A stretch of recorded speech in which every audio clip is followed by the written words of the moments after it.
All right, we're live. Awesome. Yay.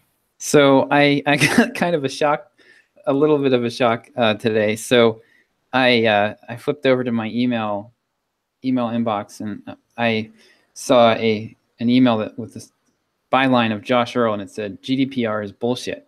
And I was like, wait, what? And then I was like, oh yeah, okay, it's the newsletter.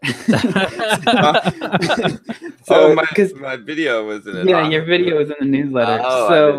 So I did, because I've gotten requests from people to write some emails about it, which I have not done and probably won't do. But so seeing that, like, I'd already written about it without remembering was extremely confusing. Oh, so we got a reply to it, and somebody said, here, I'll read it. They want their information. Yeah, they said. Did you give them a big middle finger picture? Well, not yet. So it said, "Hi Josh, can you please send me information about all the data you have on me, what you use it for besides email for spamming with your promo material, and how as well as where my data is stored." This guy is apparently he's a resident of Bogota, Colombia. So I come up with a few possible responses to him. One of them is, would you like me to send your bank records too? Sure, send me a scan of your passport and I'll get that right over to you. Or I've just exercised your right to be forgotten. So I think I would just reply with no. No thanks. You're gonna you'll get a lot of unsubscribes from that one. You want to get unsubscribed, not report spam. So yeah, that's true. Yeah. He's actually already unsubscribed. So okay. Yeah. So I don't think that's freaking funny. It's probably just best to ignore him. This way, it's not on the records. This way, because if you don't ignore him, right, and you reply to him and you're like, no, I'm not going to give you the data. Then he can like file a complaint and say, oh, they didn't comply. But if you're like, oh, I don't know what the fuck this guy's talking about, then there's hardly any data we have on these guys. Huh? It doesn't matter. Yeah, their name, email addresses, and some clicks and interests. That's it, or maybe some location. Yeah, the thing is that unless he's an actual EU citizen, which if he's living in Bogota, he probably isn't. Yes. He doesn't actually have any of those rights. Right. And also we don't have to. We're not in Europe either. So like, yeah. But what I'm saying is so send me a copy of your passport's a valid.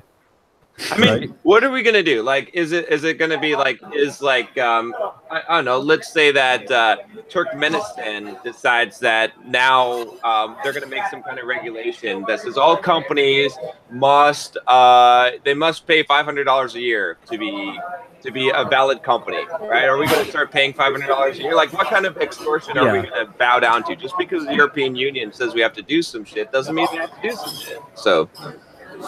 Yeah, well, the other thing is you could also just tell them, look, in the interest of protecting your data, you need to verify your identity. I mean, good freaking luck, right? Yeah, apparently you're also allowed to charge a reasonable fee for access to to Yeah. So how much work is that going to be? $997. Yeah. We'll also give you a free copy of JavaScript Launchpad. So there you go. And your mastermind, $997, man. Yes. So, yes. So how did that go, by the way? The whole. Hang on. I want to turn off my space here. So I did. So this week, my goal was to hit 25 subscribers by Wednesday. So because I just by emailing a few people before this week, I had gotten it up to, I think it was around 14. So what I did was I just started emailing successively larger groups of people. So I started with just people that had signed up for the waiting list, which was about 30 people. Then I emailed, expanded that out, and also emailed the top like 0.4% of our list in terms of activity. So, I mean, with Drip, you get like, I have it set up so you get like 1 point to 3 points for every time you open or click an email. Some of these guys had 1,500 or 1,700 points. So they were like, it was like about 300 people that were super active. Yeah. And was able to sell out the rest of the slots in like a day. So I'm up to 27 paying subscribers. One guy actually paid the full price. It was $49 was the full price, and the coupon expired.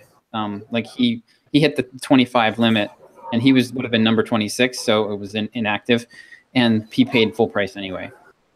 Yeah. So so that went well. The group is starting. We're starting to get to critical mass with it now, where they're interacting with two guys realize that they both live in Chicago and they're going to meet up for beers. It's like kind of exciting to start to see the connections happening, and people are.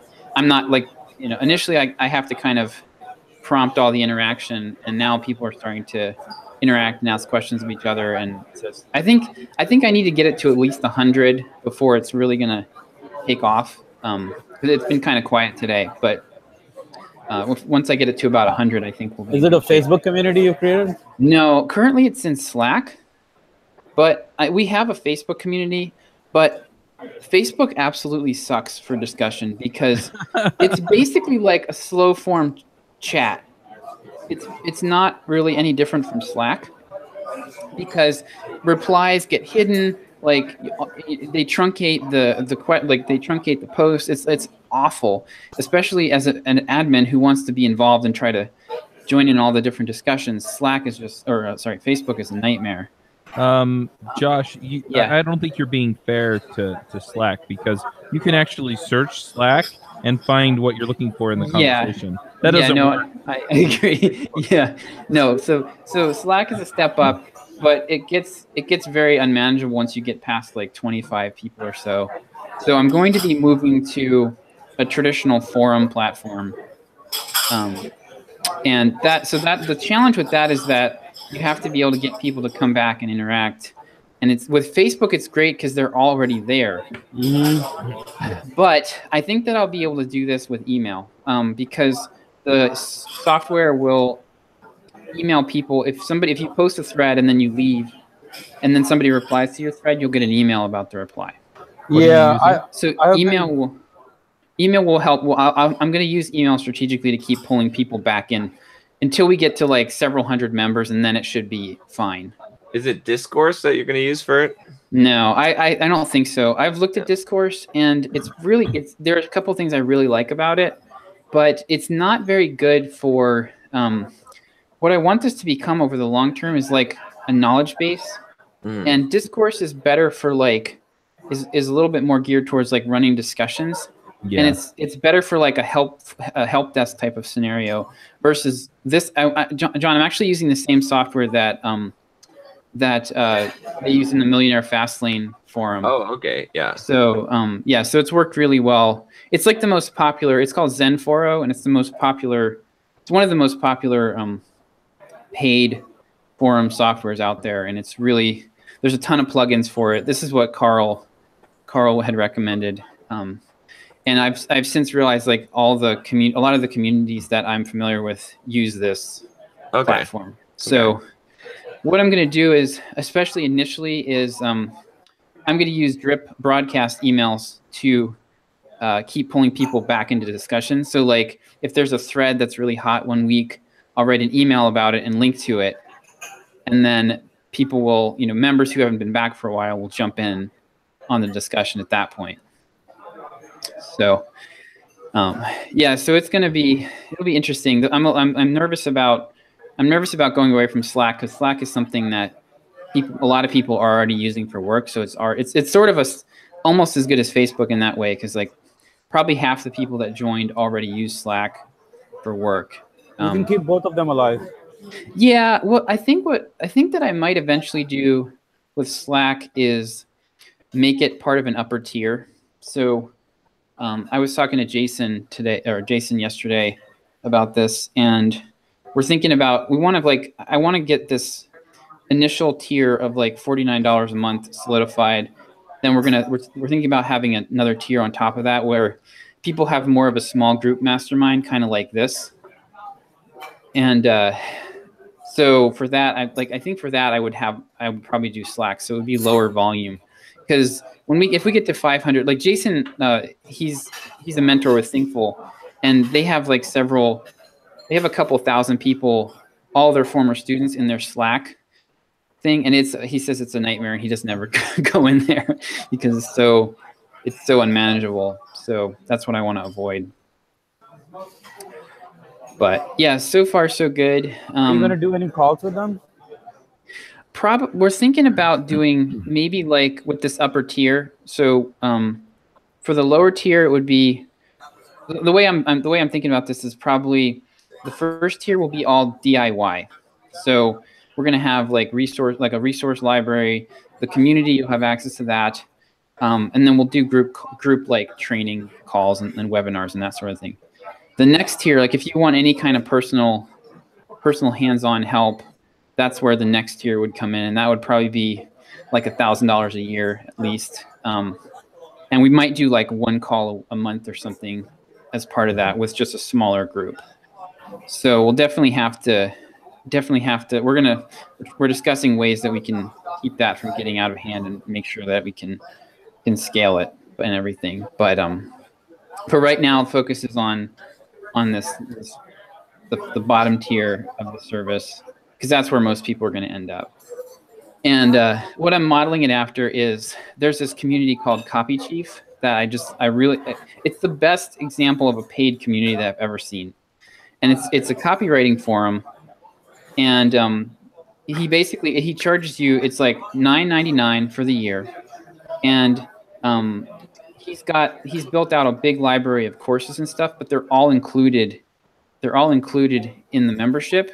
So they're more like a bonus. Really, the draw is the community, and then the training and stuff that he's built up over time is more like a bonus as an incentive to get people in. So I'm thinking that we'll probably end up with is like a $4.99 annual membership to this, and you'll get the community, and you'll get kind of a certain set of courses that we'll create or training materials, and then kind of go from there. So it'll be interesting. I'm not sure. I'm curious where I'm going to start hitting price resistance, because I did this $19.99 off or $19 offer for the first group, and one of the guys missed out. He emailed me back, and I was like, "Well, this is sold out, but I'm doing a $29 offer next." And he's like, "That's too much." And he's like, "I'll wait for it to come around again." I'm like, "Well, it's not coming around again. Sorry, bud." So that was a one-time only deal. Well, yeah, I think you should price it higher. I'm going to. So it's going to go. I'm doing first 25 at 19, second 25 at 29, and then I'm going up to 49. Offer them a discount if they pay up for the whole year, so that way you can get some yearly subscriptions.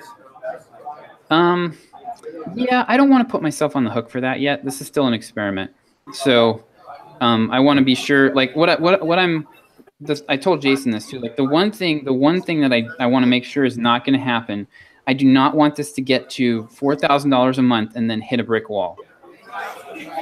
And because so far everyone that has signed up, and most of the people that have joined the waiting list have been on the list for a long time.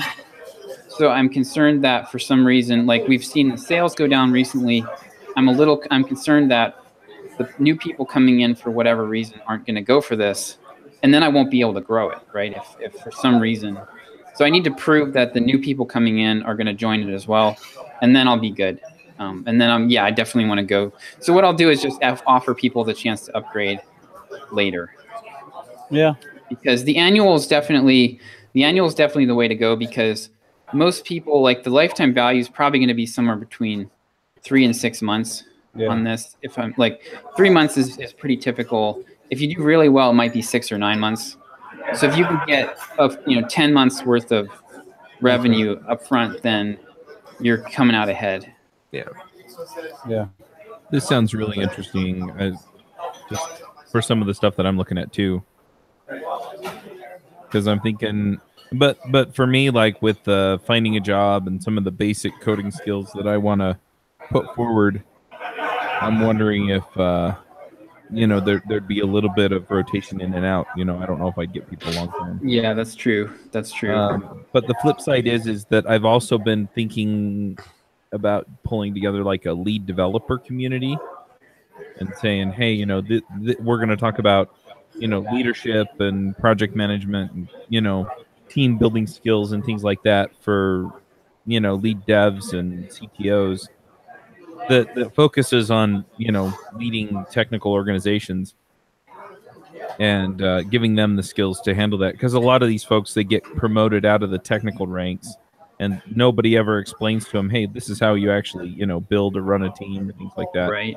Yep. And, I think I could get some longer term pull that way. Yeah, I'd love to see how this comes together for you and just see if I can do something similar. Yeah, I mean, it's definitely most people, I think, just throw a forum out there and just kind of like see what happens. And you can't do that. Like with Copy Chief, what this guy did was he actually hired some people. I don't know, he probably pays them $5 or $10 an hour, but they go and they like interact with people on the forum. So like when somebody new comes in, 2 or 3 people are interacting with them immediately. So it's not like a ghost town, which is what most of these end up being. So yeah, it definitely is going to take, I think for the next 6 months, this is going to be basically my full focus, and just I'll probably spend an hour or 2 a day just interacting with the group to make sure that keep the momentum going. So, because if people aren't getting any value out of it, then they're going to drop. So. No, that makes a ton of sense. I'm curious how you're going to structure. So you're talking about having training material in there too. Yeah. So what does that look like? Is it just, a topic under the forum or something, or? No, it'll probably be, if I copy what this guy's doing, which I'm probably going to do, he's got like a library page with just all the different courses that he's created. And there's I know for sure we need a LinkedIn training. We need a GitHub training. We need a course on how to choose and execute a side project. Like some stuff on resumes. So I can work with, the nice thing is I think I can bring in people that are doing this, and it'll be like lead gen for them. They'll help me, we'll do like maybe a 2-hour webinar or 3-hour, maybe 2-hour webinars or something. And we'll have like a couple hours worth of content, and, it should be pretty low effort, I think, to create stuff. And if you tape the content, if you record it, then it'll be like a catalog, right? That exactly. Like, as you gain access, you gain access to all the exactly. Yeah. So I was thinking, another thing I was thinking about doing was, I did a video the other day of somebody sent me. Oh, what was it? Shoot, I can't remember. But like, I was thinking about Jason. One of his things that he's really good at is mock interviews. So we could do some mock interviews where people volunteer. We interview them for free. They get a free interview with the condition that we record it and we get to share it. So like you can it's almost like a hot seat then, and you can listen in. Like that is, for me, I've always learned so much from that type of thing where you're listening to somebody else go through, that type of situation, work through the problems and everything. So it's more, you're not on the spot. You can kind of disassociate and learn better. So that's one thing. I recorded a video. Oh yeah, that's what it was. I got an email from somebody who I thought he did a great job. He's I think he listens to the show actually, but he's basically doing the influencer cultivation with me, where he's got me in a CRM and he gets a reminder every 2 months or so, and he emails me with something about developers and marketing developers. And he sent me 2 emails, and they were both really good, really useful. And then after I got the second one, I was like, wait a second. And then I called him out on it. I was like, hey, I know exactly what you're doing, and this is really good. Like, this is the best example of reaching out to someone and giving value, just to kind of stay on their radar. Yeah. So I did a video where I talked through that, and it was like a 12-minute video. And I'm going to, that's the type of thing. I shared that with the group, so that can go in the library, and we can start to build up a library, that kind of stuff. What John Lee Dumas did was pretty interesting, and I kind of like that model as well. What he did was, he said, I think it was $200 a month, right? Entrepreneurship Mastermind, he used to call it Fire Nation Elites. And he would literally, the only way to get on it was to have a call with him. You had to schedule a call, Okay. have a call with him, where he would literally just say, "Hey, you better contribute to the community, otherwise you're out." So you're like, "What the fuck?" You know, what is this? And then he made you sign up for 3 months at a time. Okay. I not sign up for anything less than that, but it was $200 a month. You sign up for 3 months, that's like $600. He gives you a discount like $500, and that's an ongoing commitment at $500. And that's a pretty good price point. And he's able to get that price point because of the call, because of the qualification process. And all it was at the end was a Facebook community. Nice. That's not a bad idea. I mean, there's a couple of psychological tricks in there. I mean, one of them, obviously, like the commitment already, like because you've talked to them, and then two, the fact that they've already put in 3 months, right? They've already, if you've got them, if you can convince them to contribute for 3 months and they're paid this money, then they're gonna want to they're gonna feel like it's valuable, and they have to keep on doing it because they've already invested so much into it. Yep. So commitment and consistency. Yeah, because you've gotten them to invest money and time now at this point, so that makes a lot of sense. Yeah. Yeah, but the price point is pretty good. Yep. For ours, what I'm planning is that I'm only going to open it up for enrollment 2 days a month. So you'll be so all month I'm going to be marketing it, getting people on a wait list, and then I will open it up for 2 days. And what would be? If you want, I can get on the phone with people one day a month and be like, "You're a fat fucking idiot. You need to. You're lazy fucking bastard." I'll just berate people like. Let me ask you this: what's your goal? Like, how much would be a good revenue number from this? So I want it to at least surpass what we were doing in product revenue. So I'm thinking 20 to 30K is what I'm targeting. Yeah. So you need around 1,000 people at this price point. Yes.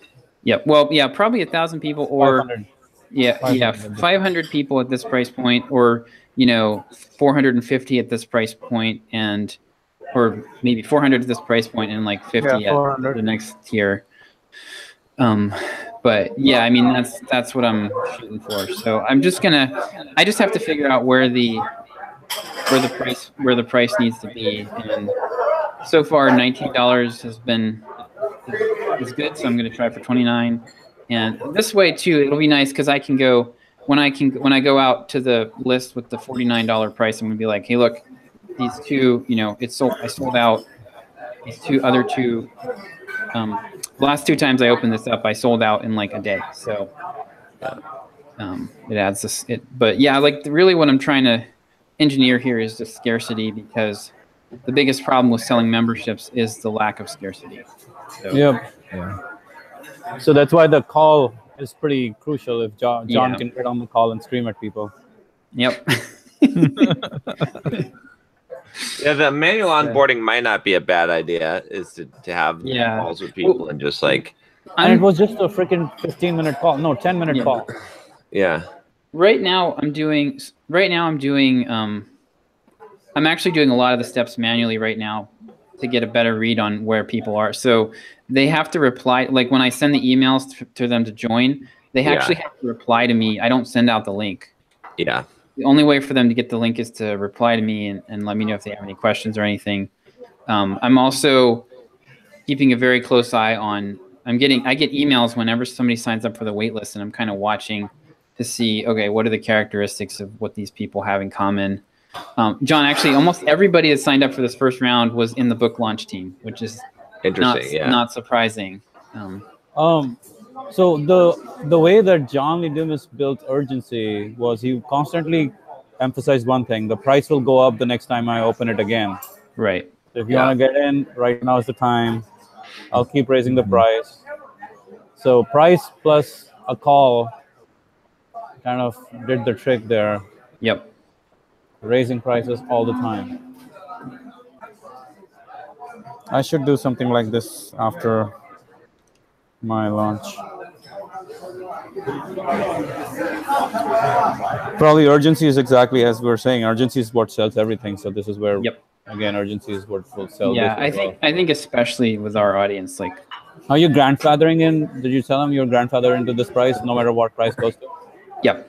Yep, they keep it for life. That was the other reason I did it, was I was hoping to get like a core of like 25 to 50 people who are just going to want to hang on as long as possible. Yeah. And won't be like, bailing as quickly. So that was a little extra incentive. Nice. But yeah, this is really just the beginning though. I mean, I don't know where the price is. I'd love to raise it to $100 if I can sell it. I just need to figure it. And like, I think it'll get easier. He did this, the Copy Chief guy did this too, where he started it off. I think when I joined it at one point, I think it was $49 a month, and he went up to, now it's like $100 a month basically. And it just over time, you need to have a certain critical mass and have some content in place and have enough members to where people aren't going to just join and go, there's nothing here. Right. So, yeah. I don't know, man. The John Lee Dumas thing, it was pretty incredible. Like, there was none of the above, and he was charging $200 a month. Yeah, but I think the difference there too is that it's a different market. Yeah, because it's an entrepreneurial market. It's like the make money market. Yeah. So $200 a month is not as. You're in the make money space too for this kind Well, of stuff. no, we're not. It's more Not like really. it's more like the make more money in your job. Like there's a difference between make more money starting a business and make more money in your job. And the make more money in your job definitely is better than like get 6-pack abs. Like people will spend more money there, but it's not as good as like. It's also the temperament of the audience is different. So the entrepreneurial audience is going to be 80% like people that would be like more sales types, and they are hopelessly optimistic. They're risk takers. Yeah, they're risk takers, and our audience is the opposite. Like they're going to skew more. They're more skeptical, more pessimistic, more less likely to take risk. So it's a pretty different user base, but they do have money, which is nice because actually a lot of the people in the make money space don't have any money. So. Exactly. Over there, they're overloading their credit cards with zero money. Exactly. Here, everyone's making 100K, probably. Yeah. I don't know, at least.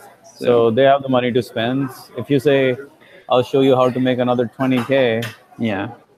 I could spend 1K on that. So on the whole onboarding thing, Manny, that's kind of what I was thinking with my attempt. So I sold those $250 consulting sessions a couple weeks ago, thinking, okay, if we spend like a couple of hours with them, they pay us up front, maybe we can roll them into some kind of coaching thing afterwards. And all of them said no. I mean, it was $500 is what we were asking for. It probably could have gotten 200, maybe. But they wanted direct personal attention for $100 a month. Nice. This was a call you already did with them? We did six 1 to 2 hour consulting sessions with people where we charged $250. And you were the one on call? Yeah, I did it, and Jason did some of them. Okay. And then afterwards, we were like, the people were all like, we want ongoing help. We were like, okay, well, we'll do. This is what we'll do for you. It's $500 a month. For me to even want to do what I was offering, it would actually need to be more like 1,000, or more, because it was like a call every month, accountability, like a weekly check-in, email support, that kind of thing. Yeah. And they were all like, nope. Too much. So they paid for the $250 consulting call for an hour, but they wouldn't pay it on an ongoing basis. Yeah. So I mean, I think that if we hit our entire list with that, we could probably find 10 people that would be willing to do it. But it's not going to be. It's going to be like 0.0001%. Not like in the marketing world. That's just normal. I mean, I've paid like multiple people $1,000 a month for coaching. Yeah. And that's pretty normal, but it's not in programming. So I'm forgetting my programming roots. Yeah, see, I think you could sell that same thing as a system, as a program, almost like a boot camp.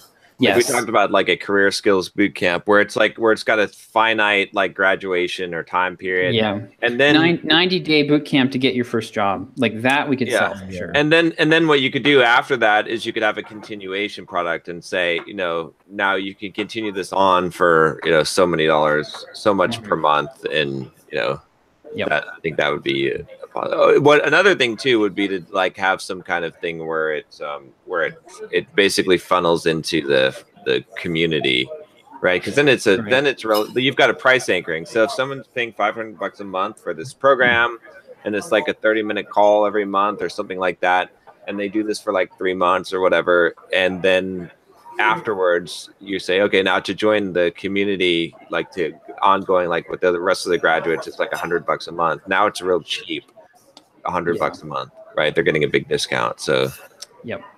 If I hit it, I want to take this as far as I can take it, just selling it as it is. And then if I hit a wall, I might go, okay, well, let's put together some kind of boot camp or something, and then use that as a front end sale, and then basically back the continuity piece into it.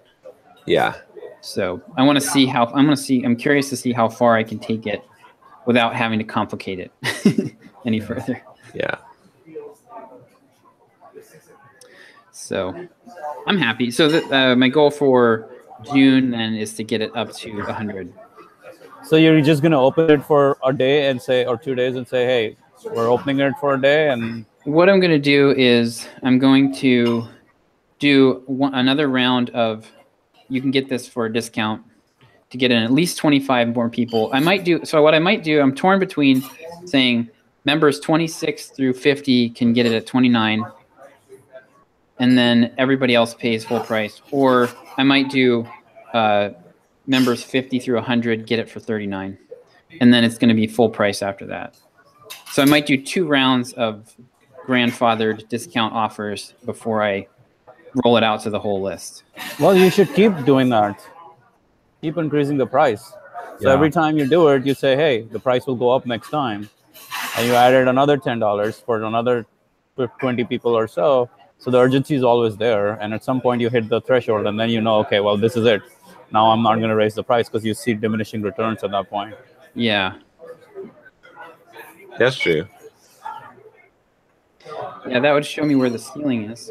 Yeah. I mean, freaking John Lee Dumas, I keep bringing the examples because he did a lot of that in the early days, right? Podcasters Paradise.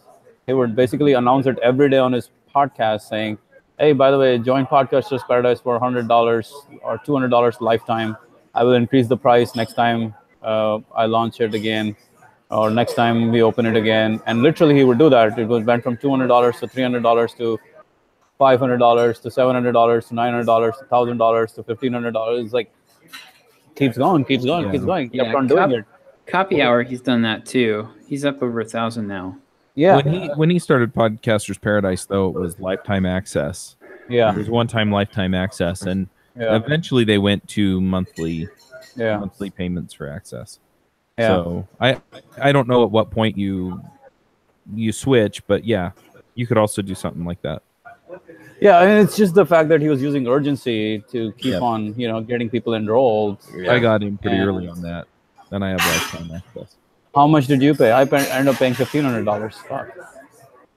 I didn't pay that much. I think I paid. Chuck paid $7. I think I paid a few $100s. Yeah, you got a good deal at the time.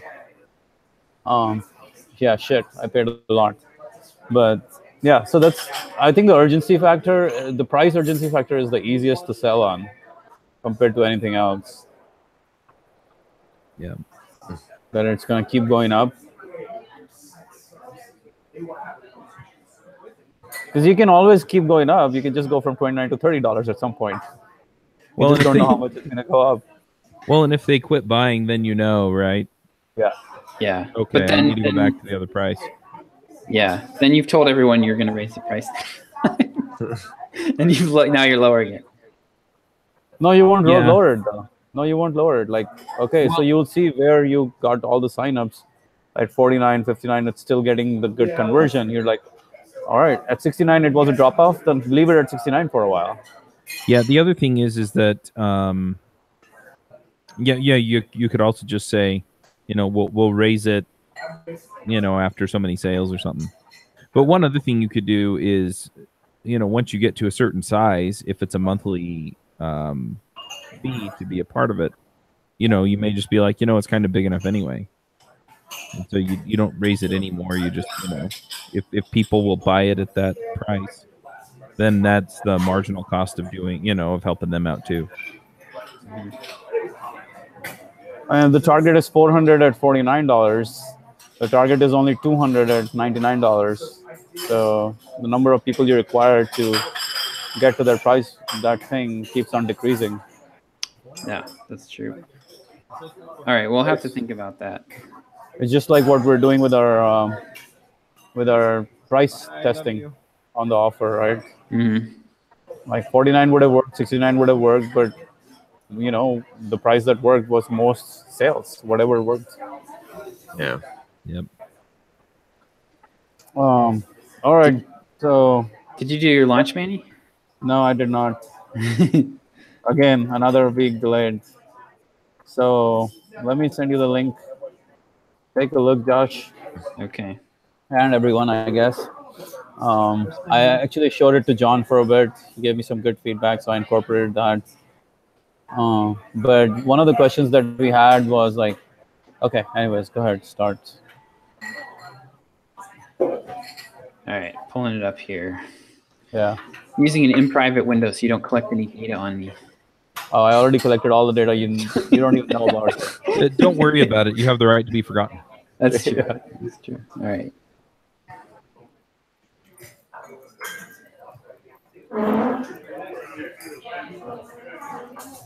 All right.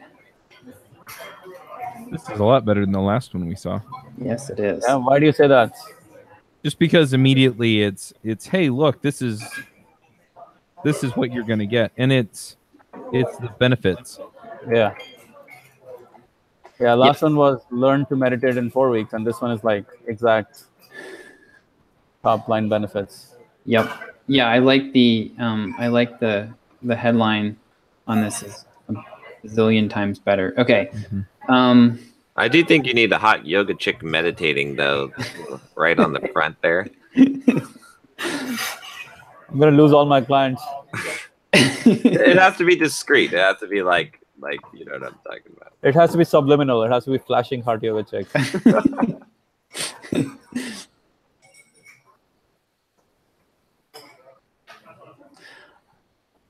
I am okay. So the biggest thing I just can't get past is the formatting. The formatting is makes it very hard to read. And then the multi-column thing, especially the little black quotes. Okay. Make it like the little bubbles make it very hard to read. What would I do instead to kind of put that information there? If I just put it in one line, nobody's gonna read that shit anyways. Well, I mean, it might be. Well, okay. So nobody's definitely no one's going to read it if it's 3 across in a grid like this. Okay. So you're basically, if you're worried no one's going to read it, then you're basically wasting space. I mean, what you could do, you could definitely do this as like part of the copy, just in straight text. You know what I mean? Like, maybe you do that further down. Okay. I mean, the way that you've got the actual sales copy formatted is pretty good. I would shrink it down a little bit, make it a little narrower, so it's a little bit easier to read. But the size is good. The formatting's pretty good. You know what you could look at is what's his name? Andre Chaperone. Mm-hmm. He has some like direct, as far as direct response pages go, his are pretty nice. Okay. So you can look at those, but really you want the formatting to be biased for readability. So anything that makes it harder to read is a negative. So extreme contrast, like the black on white, or the white on black rather, is usually not good. White on black text is scientifically proven to be harder to read. They've done like comparative studies of that. What if I just put it in white and black, just put boxes instead of text instead of so just with the regular the quote, the color. quotes? The color is regular, but the boxes have an outline and they're still black text on white.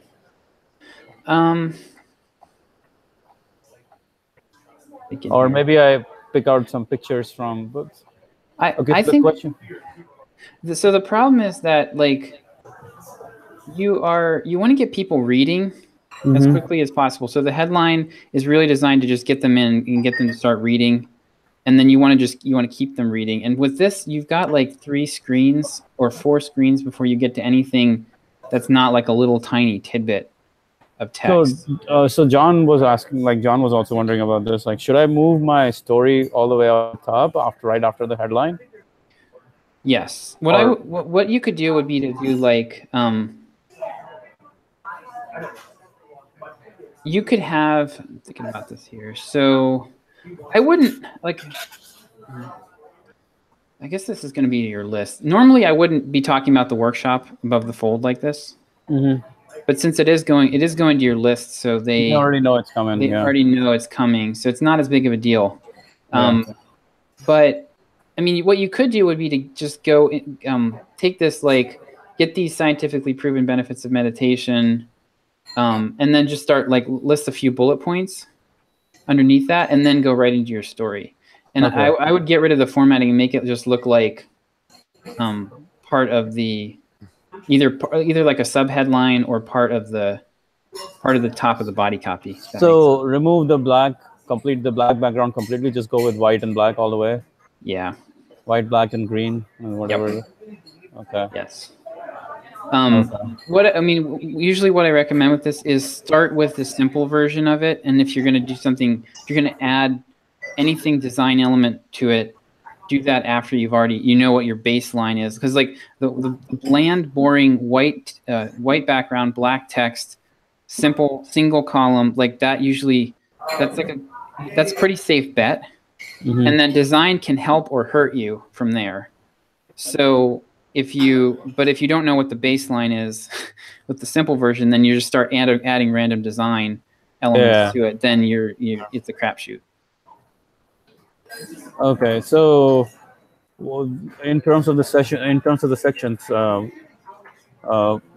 headline, the subheadline, and then get these scientifically proven benefits, and then move to my story, rather than talk about everything else, rather than talk about the scientific research.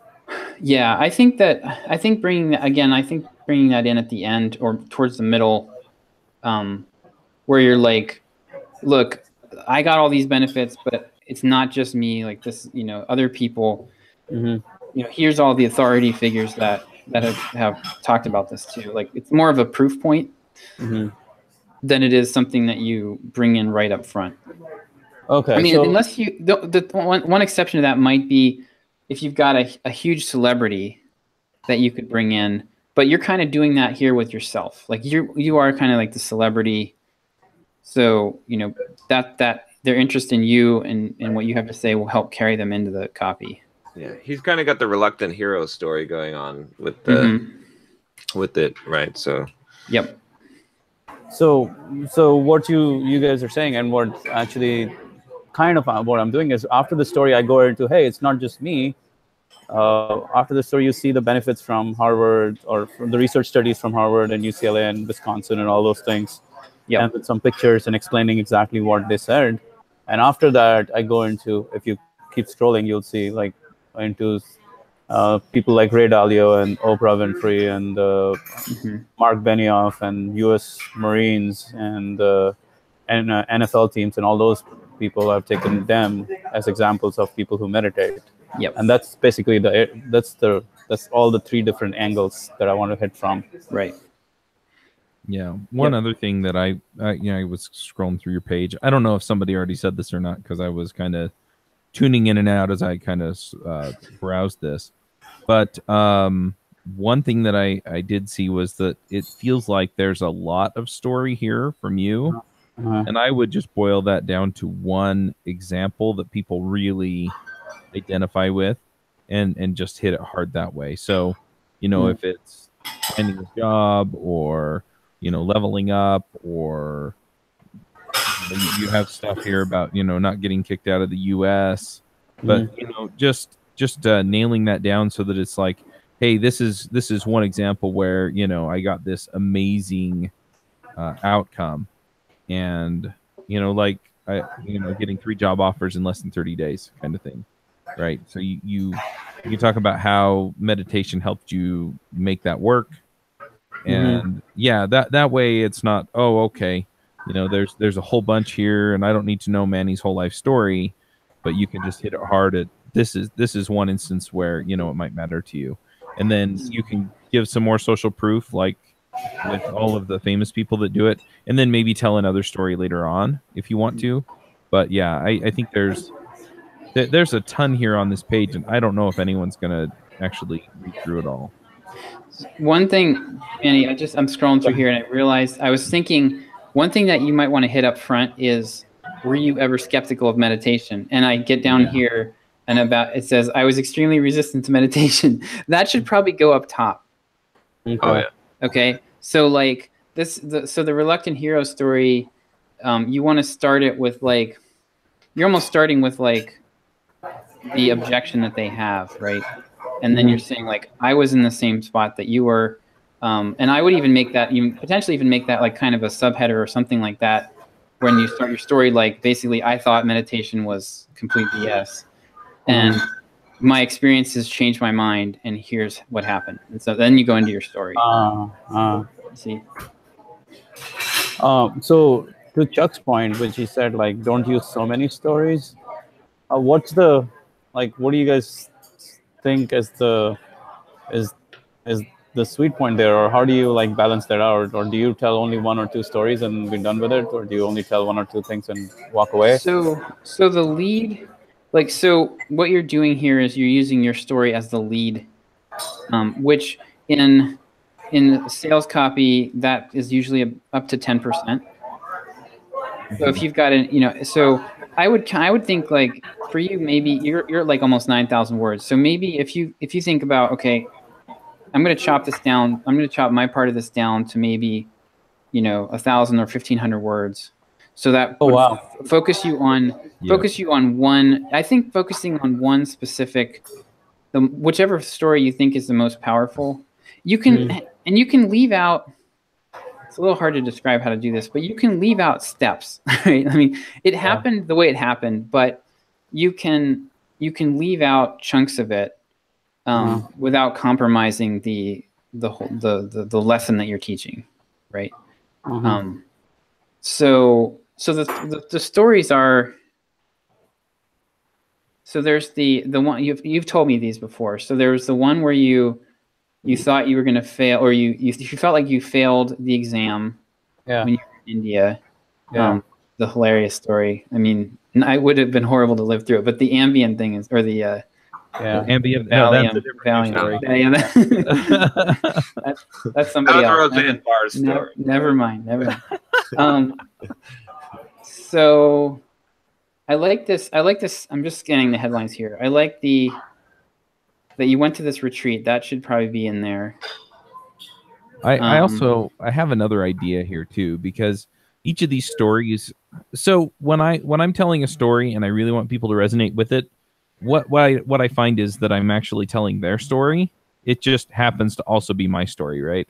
And so if you're doing your launch and you're doing an email sequence where it's, hey, I was a little skeptical of meditation, blah, blah, blah, you can tell that story, and then you can sort of copy and paste the landing page and create another landing page so that the next one is once I understood that there were benefits to meditation, I struggled with it. And so then you tell that story on that landing page. And that way, if people click through, then you're telling the appropriate story in the appropriate place and doing the sales pitch that way. So Manny, you actually need 5 sales pages. But most of the copy is going to be the same. See you in 2019.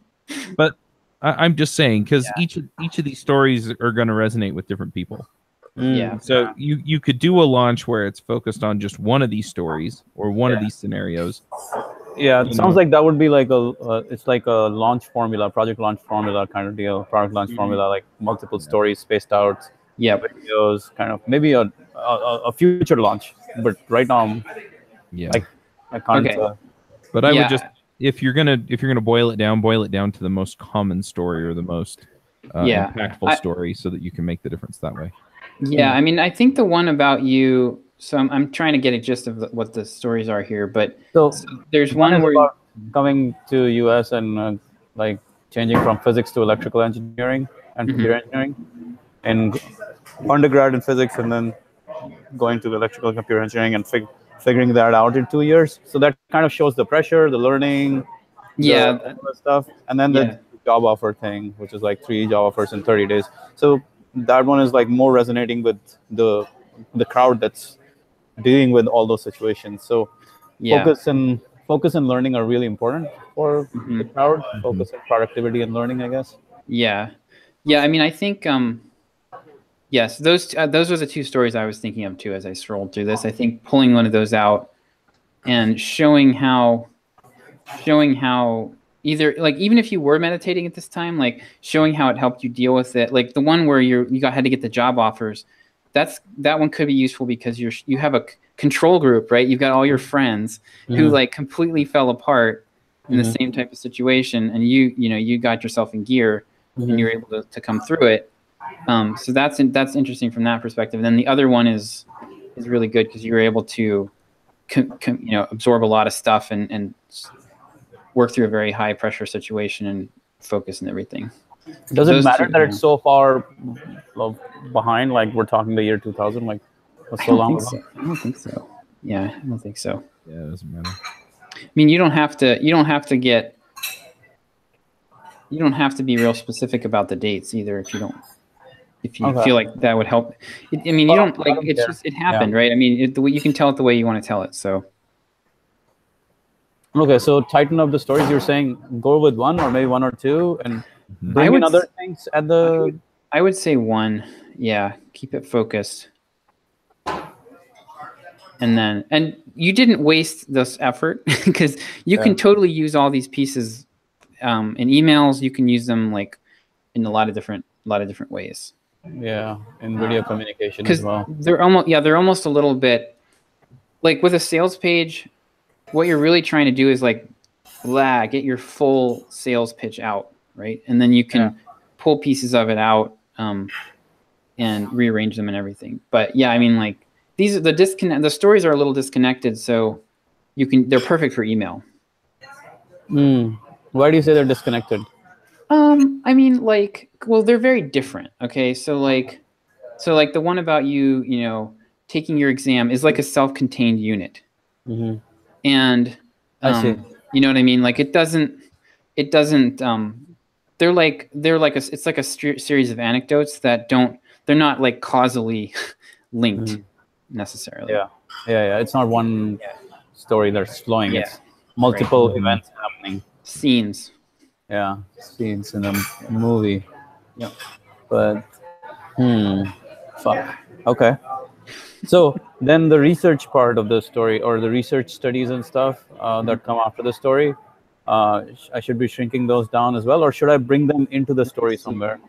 No, I would just go through the story. Let me see the research stuff.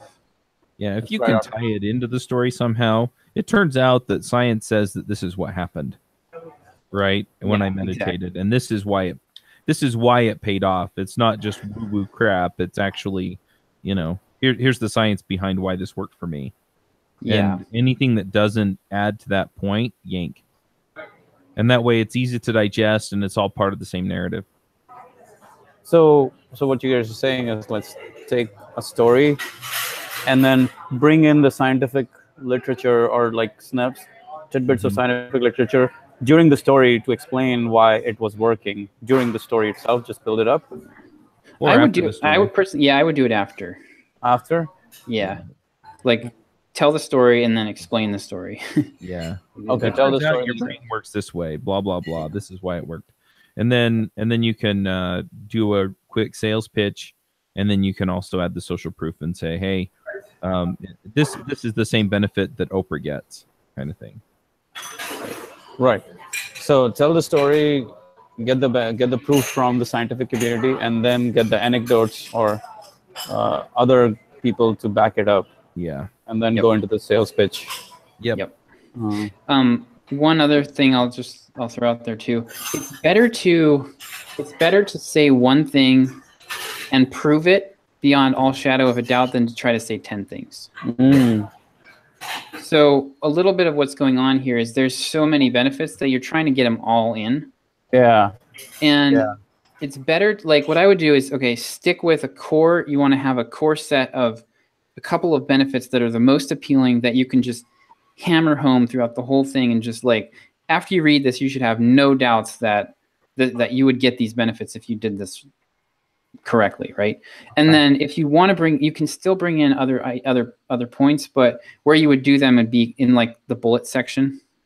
And it's more like, you can have as many bullets as you want, and they're more like quick hits, and it's like other angles that and that's where I would tuck those other secondary benefits into that versus so you need to have like your core theme, and I think we know, I mean, like your headline is pretty, let's see here. I mean, your headline, your sales page should be dedicated to proving your headline.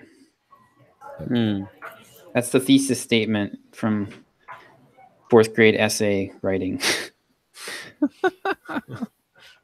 I can. Yeah. All right. So now we've totally blown up Manny's world. No, I got we delayed his launch another week or two. But if I keep going like this, it'll be another year before we'll still be talking about this launch. Or here's a different picture here. Okay. Maybe A/B test this. Maybe you have the landing page that's complete satire. You put the hot yoga chick at the top of it, and then and then you have more like strategically down the page so that people will scroll through the whole thing. And then instead of talking about the people that do meditate, you talk about the people who don't meditate, but you don't know for sure, so you have to say, I doubt Roseanne Barr meditates. I doubt Henry Weinstein meditates. I doubt Kanye West meditates. I doubt Bill Cosby meditates, right? And you just have those. I think that John's page would definitely win in the time on page department. I'm not sure about the actual sales, but I think he'd have that buttoned up. Oh my God. So Manny, here's the challenge. Time box this. Okay. Yeah. All right. You're going to spend another 10 hours on this, and then you're going to ship it. Yeah. Okay. Because otherwise, you're just going to iterate on this forever. Like I have been here. I know what you're wrestling with. And I mean, we can critique it. How many words should I shrink it to? It doesn't matter. Doesn't matter. No, the length really is just a function of getting in what you want to get in. Yeah.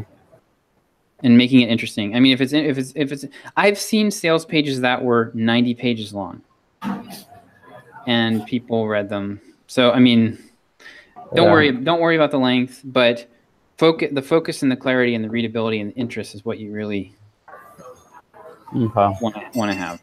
Yeah. Okay. But okay, cool. So I guess, yeah. All right. The good news is I think you're not, by the way, I guess it's a little late. I was going to say, did you write this in the software? Are you writing this in Thrive? Yeah. Don't do that next time because it's really hard to, Thrive's gotten better, but it's really hard to rearrange, like it's compared to Google Docs. But I would say you've got the pieces here. So set yourself a time limit and a launch date and just go for it. I mean, because otherwise, I mean, we could do this every week for the next 48 weeks and we'd keep making it better, but you wouldn't make any money. So. Yeah. So, okay, with a sales page, the biggest things are the headline, the lead, the offer, the price, and like the bullets. Yeah. Those are the biggest pieces. And so, I think you've got a strong headline here. I think if you can tell your story well, and tighten it down a little bit. Like that's, and then you've already got a warm list, so. Yeah. Cool. Yeah, I'm planning to ship it out on Monday. So got my work cut out for me now. Ship it good. Yeah. I got a couple of things I need to bring up too. Do it.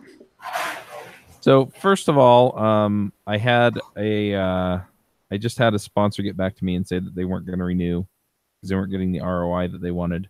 Okay. And I asked them for their numbers, but I'm not holding my breath. Whenever I ask for numbers, I almost never get them. Yeah. So like I said, not holding my breath. But anyway, I'm thinking, and I may have brought this up before, I don't remember, but something in my brain is telling me that I did is that so I'm wanting to change my offering with sponsorships and offer more of a holistic marketing to the podcasts. Did I talk about this? I wanted to offer like on the list and so what I want to do is I want to offer them essentially the spot on the podcast plus a campaign on the email list plus a banner on the website, and then announcements on social media, the forum, and the chat rooms. And just so that they kind of, get a mention everywhere when they sponsor.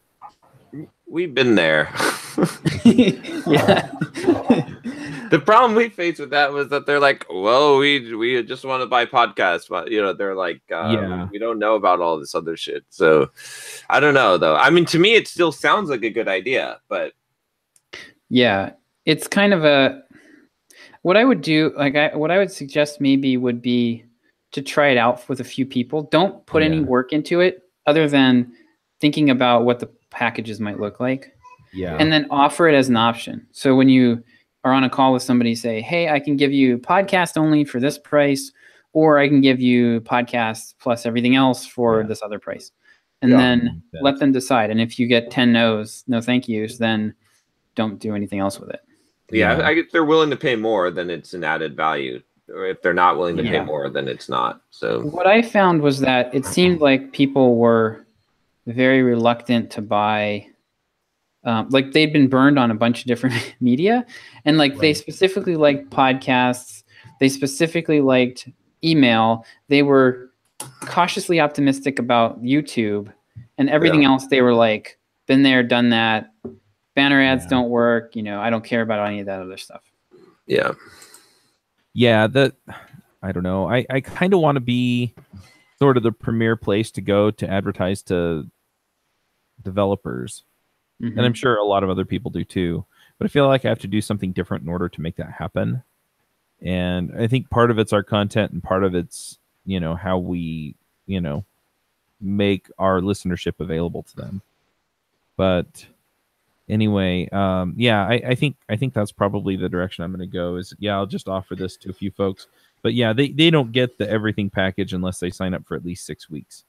But one of the other things that I'm finding is that I have a handful of sponsors that have been around forever and will probably stay around forever. And then I have a handful of sponsors that, they seem to rotate in and out. Mm-hmm. And I'm not quite sure what the difference is. And I can't get enough information from them to know what the difference is because they won't give me the numbers, things like that. A lot of times they just want to pay for the podcast ad and then just have the people come in. And so I can't even get talking points for the ads out of them. I have to keep bugging them to get a banner to put on the website. And it's, and so it's a little bit frustrating because it's, hey, look, I like getting the money, but, I want it to pay off for you too. So, all right. So I think that the way that you're thinking about this is probably not, you're thinking that this is a rational thing. No, it's not a rational thing. I highly doubt that it's a rational thing. So the numbers probably aren't relevant, or they're less relevant than you would like. Right. So, until somebody makes them relevant, like their boss comes in and says, what are you spending it on and what are we getting? Yeah. I mean, it might be interesting to sit down spend a little quality thinking time about just think about the people that are your good clients that are consistent. Like what characteristics do they have other than, I mean, like, okay, so are they all doing the same type of business model? Is it like a certain type of personality that you're directly in contact with? Like, I think there's probably, there's a lot of vagaries that you're not going to have access to, like their budget behind the scenes, changes in their business. I think like that stuff's going to have a big influence on people rotating in and out, and like whether they have a good marketing team that can actually measure their ROI, or whether they're just guessing and like just pushing buttons like Curious George in the spaceship, like hoping that they are going to get something that works. So if you can, I would try to identify what it is about the good clients. Are there any commonalities that you have? Right. Like they might all be a certain size. That's possible. Like look them up on LinkedIn. Are they all like 1,000 employees plus? What I found was that the little people, like basically anybody under 100 employees is like, they're just going to buy a one-off thing and then they're going to be gone because they don't really have the budget. They're the monkeys pushing buttons. Yeah. Usually. That makes sense. So, but yeah, I mean, if you can identify some common traits, then you might be able to screen for that or proactively cultivate relationships with companies that would be more likely to be in that category versus the other. But I don't think it's just going to be the nature of your business. I mean, it's like for me with the subscriptions, there's going to be probably 5 or 10% of people are going to just stick with it as long as I do it. And then probably 60% of them will only last a month or two. And there's just going to be that churn. Yeah. No, that makes sense. Yeah. The other thing that I'm struggling with is, I'm just trying to, I want to try a few things that are a little bit different, but I don't necessarily want to, I don't want to negatively impact the business much if I, as I'm trying new things. So I've had a few people that they're asking me for like a list of shows and prices and stuff. And I'm thinking I just need to put together an updated page with that information on it. But, are you worried that will no, that would help. Shop it, or? But what happens is that I don't know. I feel like I either have time for like doing the sales and lead prospecting and stuff, or I have time to work on that. And so I'm thinking I might just take a week and just pull that together and then go back to doing the sales, because I think I'd be more effective if I was able to just go to people and say, here, here's all the information that you're tending to want. So, I can give them listenership numbers, and I can give them the, the size of the segment on the mailing list and all that stuff.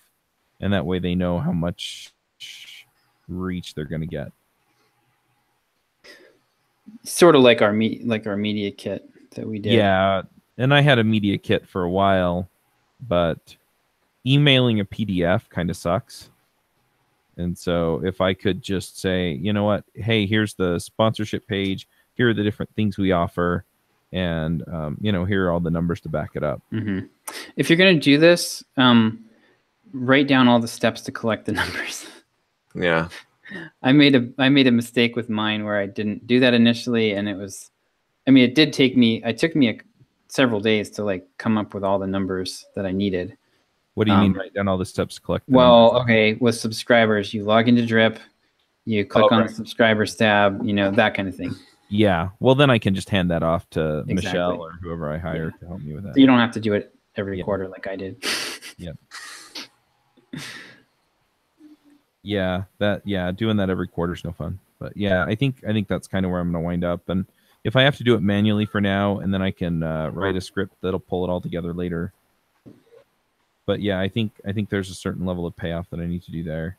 But the thing is that I feel like I'd lose a little bit of momentum if I didn't just, go find the prospects every week.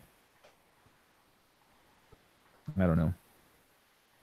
The other thing that I'm kind of considering is that since we started the View podcast and the Elixir podcast and the React podcast, I feel like I don't have as much time, and I don't because I'm doing 3 more podcasts every week. And so I'm trying to decide if I want to quit some more shows. But I feel like I have some responsibility to keep the bigger shows going. I don't know. When you say quit the shows, you mean where you're not on the panel, but the show still goes on? The show still goes on. Yeah, I mean, that should be... It makes sense to me that you do that, right? I mean, because you really... Unless you enjoy doing, like, the shows that you enjoy doing, but the ones that you don't, really, it shouldn't require you to be there. Maybe what you need to have is like a standard procedure where whenever you start a new show, you're going to be involved for 3 months or 6 months or something, and you're training the host. So you're there to train them, and then you have it's more hand-holding initially, and then you're done. Yeah, because you're probably pretty close to the limit as far as how many shows you can be in. Yeah, I am.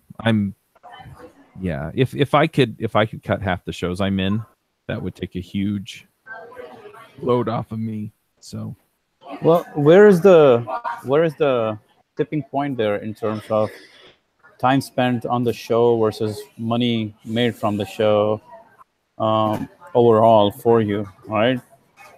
If you could have X number of shows and they produce 10x dollars compared to if you had 20x shows and they still produce 10x dollars. Like I don't know where their balance is, but there's probably somewhere where you have the ideal point beyond which it's too much and you're just not able to run the business. You're just becoming the producer of content. Yeah, I don't know if I know how to figure out what that. How much of your time right now is spent producing content? Probably 20 hours a week, maybe. Oh wow, yeah. You should. I don't know. I mean, you should be getting out of these shows for sure. Yeah. There's no question. If you're spending that much time, you could be using that time much more effectively in the business. Even if it took a hit. I mean, even if you took a hit on some of the listenership, it would still be worth it. Yeah, it would. Yeah, the more I think about it, the more I'm realizing that. I mean, except for like 1 or 2 of the shows where I really feel invested. Yeah, I mean, the more time I can spend on the systems around the business and things like that, I think that the better off long term that I'll be, and I'll see some short term gains on that as well, as I'm able to just nail down some stuff that I've been pushing off because I haven't had time. And you might initially invest some of the time that you like if you dropped out of 5 shows or 3 shows or something, maybe initially you're investing part of that time in putting systems in place to make sure that the shows don't die, right? Like, so I think you've talked before about doing like some host training materials. Yeah, I'm looking at doing that. And what I'm thinking is that I may actually just email all of my co-hosts and just say, look, you know what? I'm taking a 2-week sabbatical from recording anything. And I'm just going to work on the processes and everything else. And that way I can kind of figure out where everything's at, make sure that they all know what's going on. And then I can, essentially appoint champions of those shows and make sure that it's all worth it to them to keep them going. Yeah. How much time do you think Pat Flynn might be spending on his content creation? Is this a trick question, Manny, that you know the answer to? I don't know the answer. I'm curious. Because John just jumped on the idea that 20 hours is too much. So I'm trying to figure out, what do you think Well, it's Well, different. It's flooded. different because Yeah. Pat is running a celebrity business, Yes. and so his content creation is his bread and butter, whereas Chuck is running a network, a podcasting Media network, network, essentially. yeah. Yeah, exactly. Where his main contribution is the organization of it and the right. So Yeah. the core value offering in Pat's case is Pat's, but in Chuck's case, it's not Chuck. That's right. Right. The other thing is that I'm guessing that Pat has some people who do a lot of the Editing and all. well, I have somebody that does my editing, but just the content wrangling, right? All the prep, and here's what you need to know, and here's what you need to ask. And here's Yeah. some- He's more like a news anchor that shows up and they hand him a pile of stuff and he goes through it. so I don't he know has to about do that. some prep. He has to do I'm some not- prep, but I'm guessing that he has somebody else that does a lot of his research and stuff. I'm not convinced about that because I we could be wrong. We see him almost every month, and we talk about all of this shit all the time. And he's never really brought that up as a part of his process. He does the content himself, literally. He is the content guy. Like he does the video, he does the brainstorming behind the videos. Everything is him. Everything else is being done by the team, like editing, production, creating the blog post, all those things. The team is handling it, but he's the guy with the podcast, with the YouTube, with the original blog posts and stuff like that. Yeah, that's an interesting distinction. Yeah. But Chuck, I like the idea of the sabbatical, and you could even, I mean, a couple ways you could do this would be, one would be to rotate in and out, like just say, I'm only going to do 10 hours a week going forward of content, and then you stagger that. Another way would be like every month or every 2 months you disappear for a week or 2 weeks. But I mean, I think starting to disappear like that would be good for the podcast in the long term.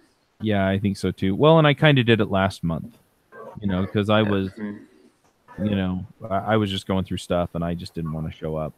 And the house didn't burn down. Yeah, it didn't burn down. When I came back, I was also, I'm just a whole lot less excited about doing so many shows. I think if I was on 1 or 2 shows every week, and then I could pick and choose the episodes or the interviews that I wanted to do, I think I'd enjoy it a lot more. Yeah, I mean, does the audience require Chuck to be part of the podcast? Nope. Hey, there's the answer. No, most of them do not. Yeah, I mean, I remember with Ruby Rogues, like, I definitely like Chuck, but it was about the whole show and the topics and everything. So yeah, just choose the ones you want to be on, and that's it. Yep. Yeah, because the highest leverage activity is on the business, not in the business. Yep, and that's the thing that I'm getting to at this point, is that I'm pretty sure I can make it grow, and I can make it grow quickly. I just need to get out of the weeds. Yep. All right, cool. Well, thanks for helping me clarify my thinking on that. That was the main thrust of what I was after. Is, I feel like I've got all this stuff that I'm juggling, and a lot of it feels like it's just a hamster wheel. Yeah, it is a hamster wheel. Always. Yeah. Ask John about it. I finally figured out my shit though. I think. Let me see if I can. All right. You guys see that over there? Oh, it's probably backwards too. So yeah. John is now a pyramid. He's drawing pyramids, so we're in trouble. I'm just gonna join the Illuminati. So that's it. I'm making a conspiracy theory YouTube channel. That will do well. So, there you go. That will do really well until you get banned by YouTube. Right, until I get banned. I thought you were a Trump supporter, so it was slave labor that you were after. Yeah. I messed up my camera. But no, I think I'm gonna go with the Bulldog mindset.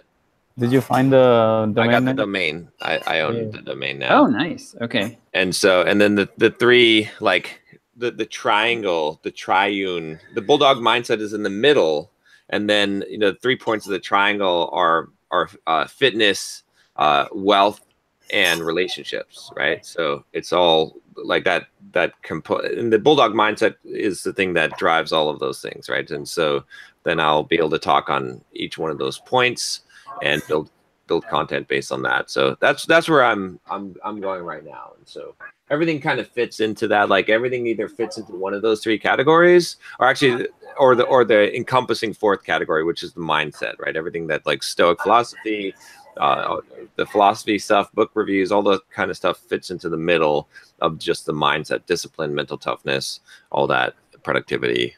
So that's what I'm looking at now. Nice. All right. I like it.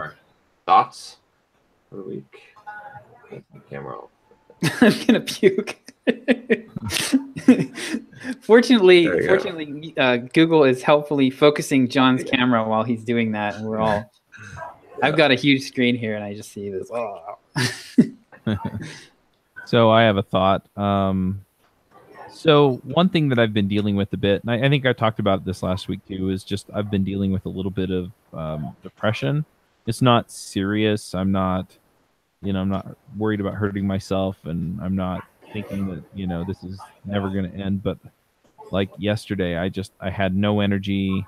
I really didn't want to do anything. I wasn't super happy. I couldn't think of anything that I wanted to do that would make me happy. And anyway, what I wound up doing, and you can kind of see some of the fruits of it behind me, is that I really started to reorganize my office. And, I moved my desk over. I think I had moved it over a few weeks ago, but like the shelf behind me is new, and I kind of cleaned up a bunch of stuff, reorganized the closet. I've got things set up so that I can get into a routine, and just making some forward motion really helped. And so I just want to encourage people, if you're feeling discouraged, sometimes you just need to go find some quiet space. And I did that some too. And sometimes you need to go find some way to just move forward. And it wasn't the things that were like the most pressing or that were going to have the highest impact, right? Because honestly, if I was in it for impact, I would have been doing sponsorship outreach or working on these systems or things like that, right? But I wasn't in a place where I could do that, so I just did something else that moved me forward, and that made a huge difference. So I guess that's my thought, is just, if you're feeling like you don't have the time or energy or whatever to do something, just find something that moves you forward, or just go find some quiet space where you can kind of recuperate. Let's see. Mine is somewhat similar. I've been feeling depressed lately. It's funny. It's the same thing. I'm also not going to kill myself, but for a different reason, or hurt myself, is because if I'm dead, I can't eat. And eating brings me joy. So it seems like a really bad solution. I was like, I think if I ever get like suicidal, I'll just become really fat, because that would be fun. What kind of donuts did you get? Actually, I didn't. So my solution, well, I'm feeling actually pretty good today. And I think why I was talking to Manny about this is like, I rebuilt the discipline and got some momentum going. So like I did a full fast yesterday. Like I haven't eaten, I'll eat tonight, but I fasted all day yesterday, and I did my kickboxing, ran 5 miles. I've been on track. Because I gained some weight, and that I think, like, I don't know, for me, like I get really depressed when I get self-judgmental, when I'm not living up to my own standards. That's the biggest thing for me. And when you get in that spiral, it's very much a downward spiral, right? Because it's like, you feel like shit, so you do shitty things. Like you don't feel motivated, so you don't. So every time my way to break out of it is always to get that momentum back. So I don't know. So that, I guess that's kind of thing. I always forget that. It's like, get the momentum back, like get the discipline back. And I think it might be different for different people, but for my standard, I have a standard of what discipline level, what I need to be doing in order to feel good about myself, which is internal. It doesn't have to do with anyone else. It just has to do with my standard, right? And so if I'm not meeting that standard, I'm not going to be happy no matter what, right? And like my standard is like kind of ridiculous, and it's extreme and crazy, and I thought I need to take breaks from stuff, and to some degree a change up in taking breaks is good, but at the same time I have to, like, whatever I'm doing, I have to maintain a very, very high level of discipline, or I fall into that depression mode. And so, and that's what I think happened to me a lot, was just falling off the wagon on diet and nutrition and whatnot. It just made me feel like not a good person. So, I'm gonna carry on with the two thoughts because I feel like it's almost aligned with what you guys are saying. One of the biggest realizations I had was understanding that it is okay to feel bad, that it is okay to go through a slump, that it is okay to have a tough time in life. It is part of life. Nobody said my life is going to be easy. Nobody said my life is going to be all fun and glory all the time. And that abstraction, actually, I learned as a result of meditation, where like I can step back from the experience and see the meta level of life and say, hey, it's okay.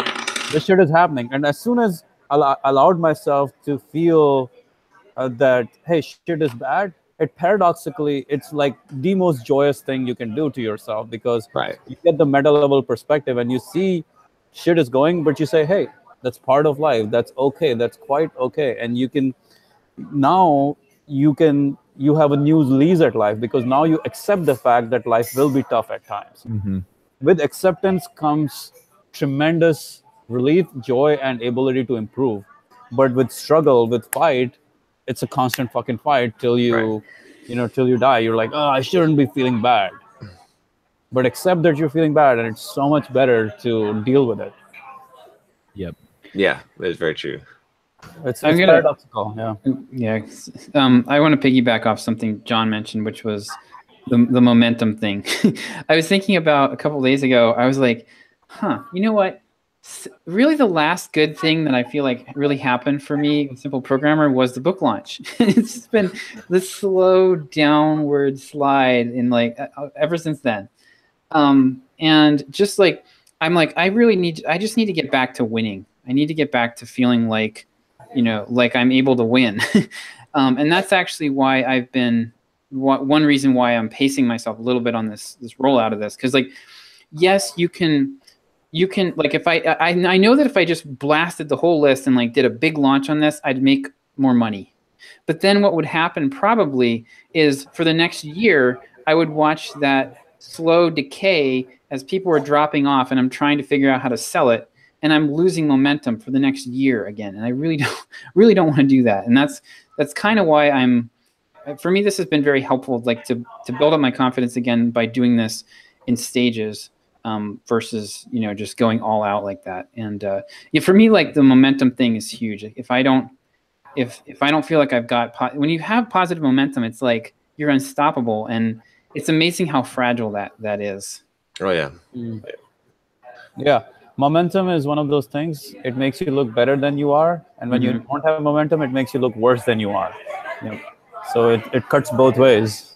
When you have momentum, you look like the king of the world. Yeah. All right. Chuck left. So. All right, guys. Alrighty. We'll see you next week. I'll be in Hawaii next week, but I should. Ooh, fun. Yeah. How long are you gonna be there? In the middle of volcanoes. In a volcano. Yes. Nice. Oh. It's a big island. Nice. Last time I was in Hawaii, there was a hurricane. So. All right. See you guys next week. Yeah. Bye.